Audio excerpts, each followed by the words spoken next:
Over the years I had quite some training in reading the news in Dutch by someone who trained the people at the NOS to read the news, and the NOS is the biggest broadcasting network for news in the Netherlands. But these theories applies to English as well, of course.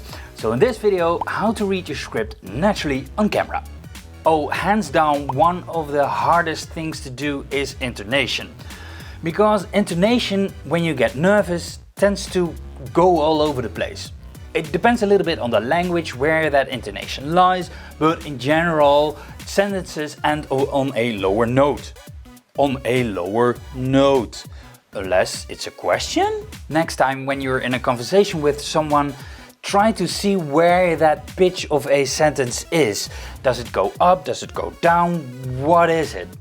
And if you can figure that out for yourself, you'll notice that you can apply that even when you are a little bit nervous. Your voice sounds immediately more natural. Take a breath in the right places. A lot of people, when they tend to get nervous, they take breaths at some weird places in the sentence that you would never do in a real conversation. You take a breath after a sentence, after a comma or a semicolon. There is a big difference between reading language and speaking language. Speaking language has generally shorter sentences, less details and less subsentences. YouTube is more like telling a story to someone. There is a big difference between stories in books and speaking. For example, you won't tell a story to a friend. He closed his roof of his newly bought shiny red Ferrari with a button on his dashboard. It took him a while to figure out how to do it because he had first to read a 100-page manual that was stowed away in the glove compartment. With a firm swing he opened the door, not estimating his applied force. He dented the car that was parked next to him. This was going to cost him. On YouTube you would say, oh well, Jen bought a new car and the first time he opened the door he dented the car next to him. This was super expensive. Rehearse the script and pronunciation. When you write a text, it's really hard to find spots where the text is really hard to read. When you read out loud, soon enough you will find tongue twisters that are really hard to pronounce. Now you can rehearse them so you can do a one fluent take when you hit record. In extension to that, you can do mouth exercises for tongue twisters. Your throat, your tongue, your mouth are all muscles. If you warm them up, it's easy to pronounce hard to pronounce words. For example, she sells seashells on the seashore. How much wood would a woodchuck chuck if a woodchuck could chuck wood? Ah! One take! Relaxing is one of the keys to reading shizzle on camera. When you're nervous, you tend to build up energy in your shoulders and in your throat, which makes you more tense on camera. It also raises the pitch of your voice. If you shoot in the morning, you're generally more relaxed because you're just coming out of bed. Try to focus your energy on your abdomen, and the same with breathing. Try to breathe and talk from your abdomen. Own it. Yeah, it sounds super stupid, I know, but once you get the hang of it, you'll probably say the same thing. Don't try to be scared. Own it. Fake it if you must. And don't try to be bound by the words in the script. You can do it again if you need to, we're not live newsreaders. Emphasis in sentences. When you're nervous, you'll forget the basics of natural speech. So let's fake it. In sentences you place emphasis on the nouns.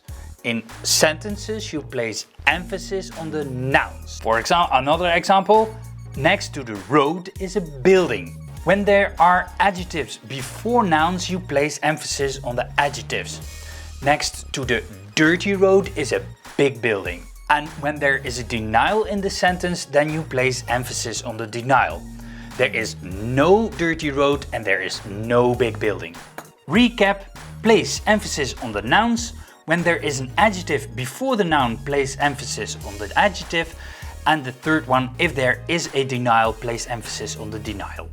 Live the text. If you live the text sounds much more alive and less disconnected.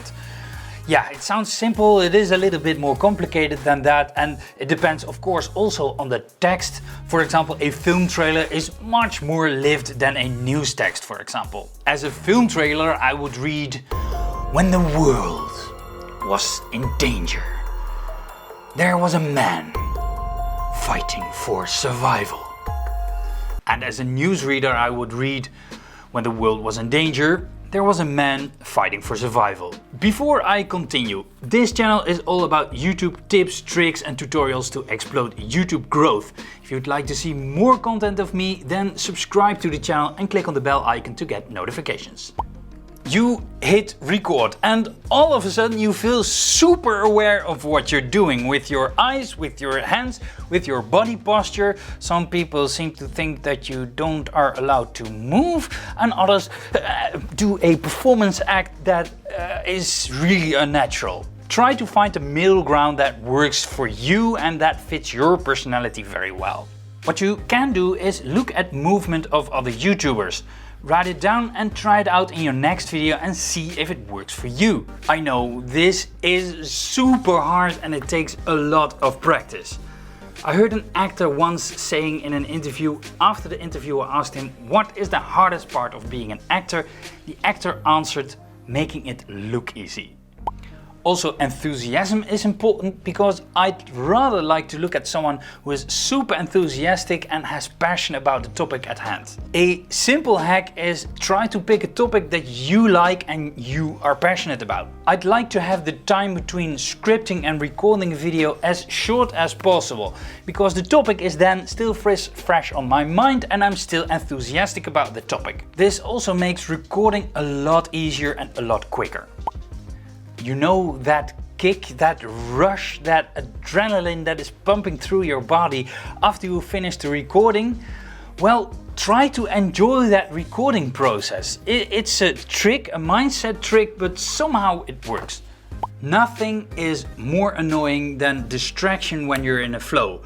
A phone that is ringing, your email program says boing, your camera battery is empty, it ruins a perfectly good take. Try to get rid of all the distractions. Set your phone to silent, close your email program and make sure that your battery is charged before you start. Yes? No, Mom. No. Yes, I'm eating enough. I'm eating enough. Yeah. Brussels sprouts. Yeah. But Mom. Yeah, I will do. Yeah. Bye. Yeah. Bye. Yeah. Bye. This is one of the things that Tim Ferriss talks about in his book The 400-Hour Workweek. The distraction may be only 1 second, but the time that it takes you to get into the zone again, maybe 15 minutes, 30 minutes, an hour, and the chance that you can finish the thought that you had when you were busy is almost zero. Watch yourself. Scary! Watch the videos that you have already on YouTube and note down the things that you don't like or can improve on, and try to improve on that the next time that you hit record. My second tip is record yourself doing something normal, something mundane, something that you would normally do, and see if you can spot certain behaviors, certain gestures that are normal for you, and try to fake that gesture the next time that you hit record. This makes you probably more relaxed because it is familiar behavior to you, and when you can repeat that over and over and over again, it gets familiar to do on camera too. I have more tips to share with you in this video right here, and this video right here I'll tell you how you can write the perfect YouTube video script. If you like the content and want to see more, don't forget to subscribe and click on the bell icon.